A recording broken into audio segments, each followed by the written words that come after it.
How's it going, guys? Here we are with the Week 1 team builder for the S.I.M.P League Season 3. I'm the coach of the 50 Sabores, and I am going against the Kalamazoo Goo.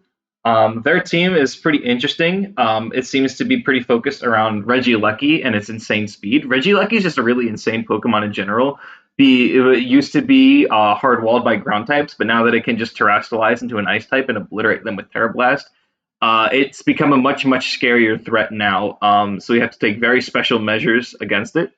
It also seems to focus heavily around Sticky Web with Masquerain. It seems, as judging by his nicknames, he seems to want to set up Sticky Webs to enable his Gudra, um, which is a pretty decent and versatile Pokemon. It can run a lot of things. It could be physical, it could be special. You could make it really bulky if you wanted to. Another really scary Pokemon in his team is Baxcalibur, which isn't the fastest thing in the world, but that's no longer an issue if Sticky Webs are up and you have a Dragon Dance set up. And also, its Glaive Rush move is just stupidly, absurdly strong, so we really have to watch out for that. As far as our brings, first up we have Flockus the Chin-Pao. His team is pretty weak to Flockus. This is right now. This serves as an offensive check to Regieleki. We have Sucker Punch as our fourth move, which lets us circumvent any speed issues. Sort of ruin ability. It allows Sucker Punch to one-hit KO even max HP Regieleki if we terrestrialize into a Dark type. And we have 224 speed EVs, which lets us outspeed a Jolly Persian. And we have Heavy Duty Boots just to make us like immune to potential Masquerain webs, which won't really matter against Regieleki because we're going to be Sucker Punching it. But it'll matter if we're trying to like continue a sweep against other things, for example. Is the only dark resistances on his team are Quillfish and Decidueye. Ice Spinner KOs even a max HP Decidueye. Something worth noting is that Crunch, without terrestrializing, it fails to one-hit KO and intimidate Masquerain. But luckily, Ice Spinner does not fail to KO it. Other bulky options he has, Volcanion, Gudra, and Orthworm, they all can take a crunch decently well. Volcanion and Quillfish are probably going to be his like main switch-in answers to Chien-Pao, most likely Quillfish. With its Intimidate ability and ability to hold Eviolite, it seems to be like a very good bulky defensive check for him. Quillfish shouldn't really terrestrialize because it's Terra Flying, and that'll make it weak to Ice Spinner, so it shouldn't really do that. And we also have Sacred Sword as our last move, which is good into Gudra and Orthworm. It'll 2-hit KO, I think, any Gudra and some Orthworms. If it's like fully specially defensive, it should 2-hit KO them. Otherwise, it might be a 3-hit KO. 2-hit KOing Orthworm is really good because it sort of denies the Shed Tail. It's probably going to be Citrus Berry anyway, but like getting it below 50% HP to deny it the ability to use Shed Tail is going to be really important to us. The cool thing about Sacred Sword is it ignores the target stat changes. So if, say, Gudra decides to use Shelter or Orthworm decides to use Iron Defense, it's not going to reduce the damage of Sacred Sword at all, which is really good. You can also pick up the KO on Baxcalibur more reliably than Crunch will. It'll do like a little bit more damage. So if we're in the point where it's not quite in Crunch range, but it is in Sacred Sword range, we do have this option. Ice Spinner also completely obliterates Toadschool, but like I'm not worried about Toadschool, to be honest. Crunch is going to 2-hit KO it anyway, I think. Originally, this is a Choice Scarf set with Facade as the fourth move. Facade was like kind of a really niche pick. It was like if I get paralyzed or like burned by Volcanion or something like that. It like kind of came in clutch in a test match because Baxcalibur managed to get to +2 Dragon Dances behind a sub with both screens up. I had to use Corviknight Defog to remove the screens and then Body Press to break the sub. And then at that point, it fainted, and then I had to switch into Scarf Chien-Pao, which was still able to outspeed it, and then KO with Terra Dark Crunch. If I had used Sucker Punch there, it would have been a roll, but Crunch was a guaranteed KO. But at the same time, I also could have just gone for the Sacred Sword anyway. I just wanted to lock myself into a Dark move at that point. But I think Heavy Duty Boots in general is better because it's going to make us more resilient to Sticky Webs, which I think are pretty likely to come.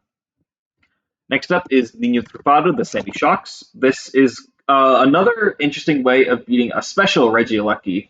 I'm expecting the Regieleki to be special for no real particular reason. It just seems to have like more potency with special sets.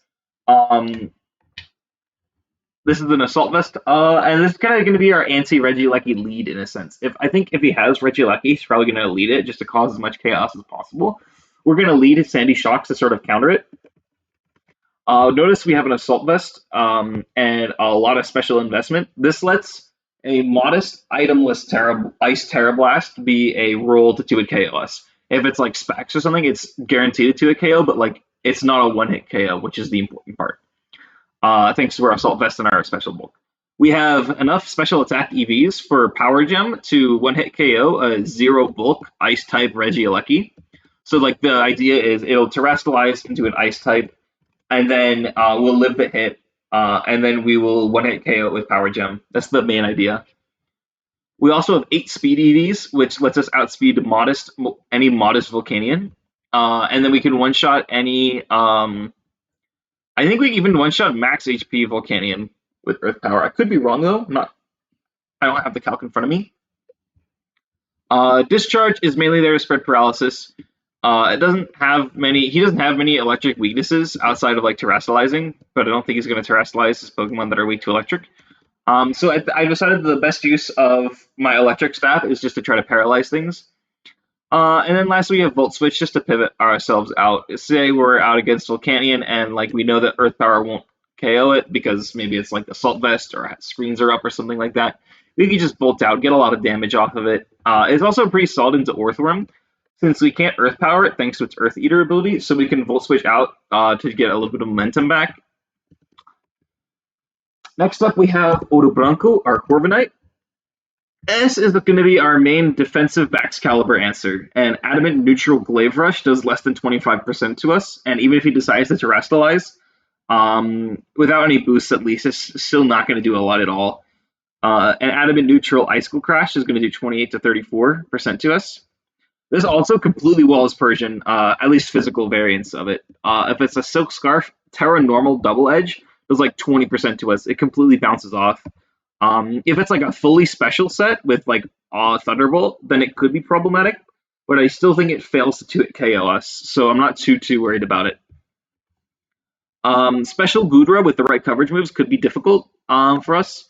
Without any investment on the Goodra's part, Thunderbolt still does like almost half to us.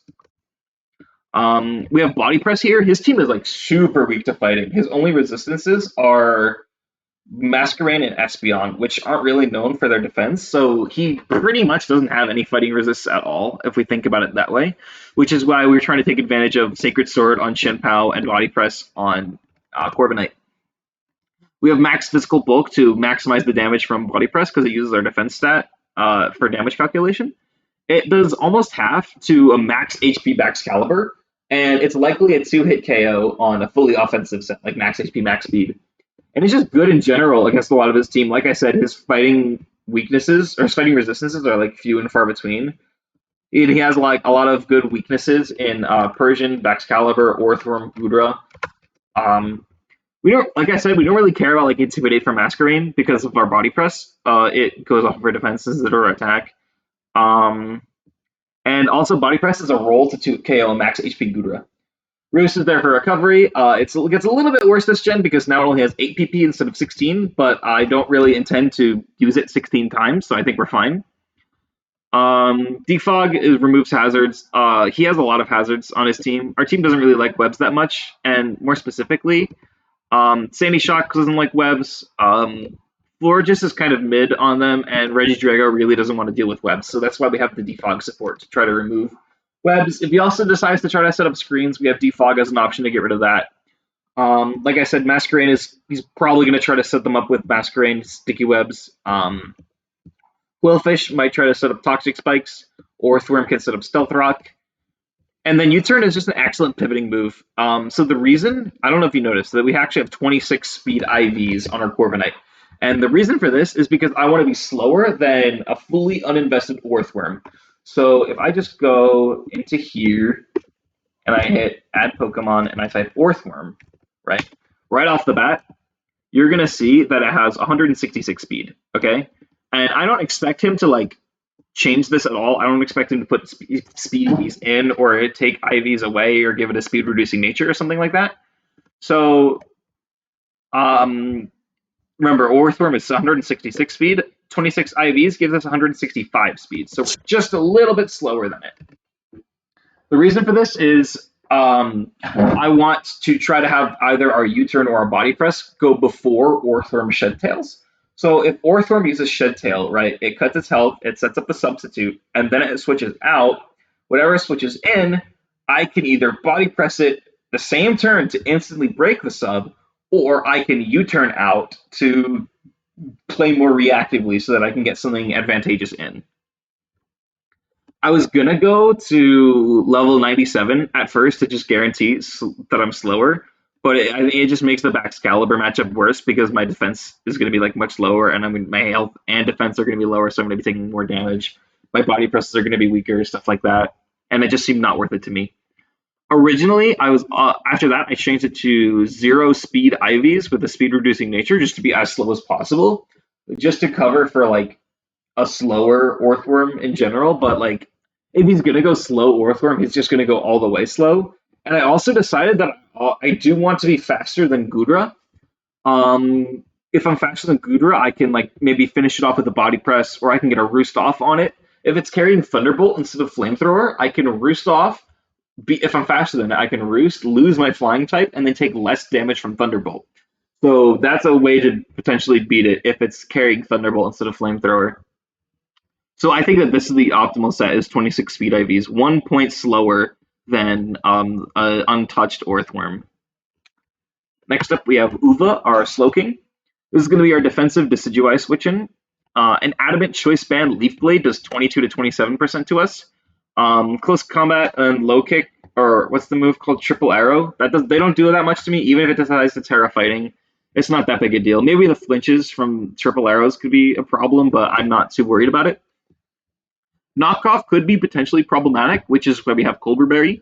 It makes the first one do 32 to 39% to us, and then we're going to heal most of that back with our generator. Unfortunately, it's only going to affect the first one because it's going to get eaten, and if it didn't get eaten, it would have gotten knocked off, but oh well. But the point is, we can potentially take a hit. If he thinks it's going to KO us, we could take a hit and then potentially fire back with a Psychic. If, say, he like thinks we're especially defensive, and then we're going to get knocked out by a knockoff, he could potentially go for it, and we could bait it, and then try to get a KO back with Psychic, basically. Flamethrower is a good option into stuff like Orthworm. It's a solid 2 KO on all non-specially defensive variants of it, and it's a roll to 2 KO max special defense Orthworm. The problem is we do have to be a little bit wary of hitting Baxcalibur. So this set, the only problem with this set is Baxcalibur kind of makes it hard to use well for the Flamethrower and also for Chilly Reception, which I'll get into later. Future Sight is a way to pressure the opponent. It could potentially be a way to force Quillfish to come in. So, like, if he knows that Future Sight's going to hit, and Quillfish is only Dark type, it could be a potential way to force it to come in, so that it doesn't take damage from Future Sight. And then if we can potentially like try to combo that, if we can have Sandy Shocks out on the turn we're trying to force Quillfish to come in, and that could be really good for us. It's good because Quillfish can be quite annoying with its fantastic defensive typing and its access to things like Toxic Spikes and Intimidate. So if we can get off a Future Sight to try to lure it in, that might actually be the way to kill it. I could also change that to like Shadow Ball to hit stuff like Espeon better, but I think that Future Sight is better overall just for like the pressure and the off chance that he just forgets about Future Sight. We've all forgotten about Future Sight at some point in our lives, so maybe we can get lucky here. And then we can use Chilly Reception as a pivoting move. So the idea behind Chilly Reception is we can take a hit and then use Chilly Reception, which is our only switching a move that the Galarian Slowking can learn. So the idea is we get hit, we use Chilly Reception to set up Snow, and then we switch out, and then we can bring in something advantageous. The advantage of getting the Snow is it'll boost the defense of Chien-Pao by 50%, which might be handy later. It probably won't be, but it might be. The downside of it, however, is that the Snow also boosts Baxcalibur's defense by 50%, which makes our Corviknight much less effective at handling it. So we do have to be wary of that. Next up is Florges. This is just kind of a specially defensive sponge. It's mostly good against Espeon. A modest side shock is a 10% chance to 2 KO with leftovers, even with this amount of defensive investment. We take regular psychic very well. Pollen Puff is going to be our main way of firing back at the Espeon. It's a two-hit KO even without offensive investment, so like I'm fine with that. And there's also switches into Volcanion decently well. Steam Eruption does less than 40% to us, and we have enough special bulk to live two modest Life Orb Sludge Bombs. Even if it's Terra Fire, Flamethrower is only a two-hit KO. If we this is all these calcs are ignoring like poison and burn chance and stuff like that after leftovers recovery. The problem is Florges' entire moveset is like barely capable of even touching Volcanion, but it is a decent opportunity to try to set up wishes if we don't get statused. Moonblast is just a good stab move. I don't really it's not super good against this team, but like I just figured the stab is nice and I didn't really know what else to give it. And then of course Wish and Protect are here to survive longer and try to heal the team. Max HP floor just means that are going to be healing our teammates for 180 hit points, which is over 50% HP for both Chin Pao and Sandy Shocks, which is good. Protect can also potentially help us get a tiny bit more leftovers back, which might be enough for us to live another hit from something. So that's also potentially really, really important to consider. Lastly is Setasia, the Regidrago. This is an option for switching into Volcanion. We resist both stabs pretty comfortably. A modest steam eruption does 27 to 32 to us, and even if it goes for something like Earth Power, it's only going to do 30 to 35. We have a special set to capitalize on Volcanion's lower special defense, and this also means we don't mind getting burned from something like steam eruption. 176 speed EVs lets us outspeed any modest Volcanion. However, it might be bulky. So we put the rest of our EVs in special defense to help us more versus Volcanion. The cool thing about Regidrago, this is why I think it's a sleeper pick. I think it's going to pop off on this match. Dragon Energy is absurdly strong. If you don't know what it does, it sort of behaves like Water Spout and Eruption, where its power is proportional to the percent HP we have left, maxing out at 150 base power, which when boosted by our Dragon's Maw ability just leads to like absurd power. At full health, we one-shot even a max HP Volcanion. It 2 KOs even a specially defensive Orthworm like max special defense. Fully specially defensive Eviolite Quillfish takes at least 70%. Toadschool, however, can take it surprisingly well if it's like fully specially defensive Eviolite. It's still a 2-hit KO if it doesn't terrestrialize, but if it tries to spore us, we have Chesto Berry, so we're not too worried about it. Its Mycelium Might ability only ignores abilities, it doesn't ignore items. So we'll still get put to sleep, and then we'll immediately wake up with Chesto Berry, so it'll be fine. Assault Vest Gudra probably takes it the best, but it's like a third maybe, but like it's fine because we have other options. Dragon Pulse is like a more consistent option if our health is lower. It's still a comfortable 2-hit KO on max HP Volcanion. And our Dragon moves are so absurdly strong that like coverage is literally weaker. Like if I tried to give it Hammer Arm or something like that to hit Orthworm, it's literally weaker. Even if I invest into attack a little bit. So we're just gonna go like full Dragon or Bust. He has no fairies at all, so we don't really have to worry about like Terra Blast, like stealing, like using Steel type moves or anything like that. We can just go full Dragon. Um, Rest like is to regain health so that we can survive for a little bit longer, or to re-power up our Dragon energy to make it strong again. His team is kind of slow because it depends on Sticky Web a lot. So if we can deny Sticky Web being up, then our Regidrago is going to be really, really effective against him, I think. But yeah, in general, I literally have no use for anything besides Dragon moves, and his only Dragon resist is Orthworm, and Hammer Arm is still weaker than Dragon Pulse. That's just how absurdly strong this ability is. I'm so excited to use this Pokemon if you can't tell. But yeah, that's the team. I think we're going to come out of this one with a W, and yeah, that's about it. Thanks for watching.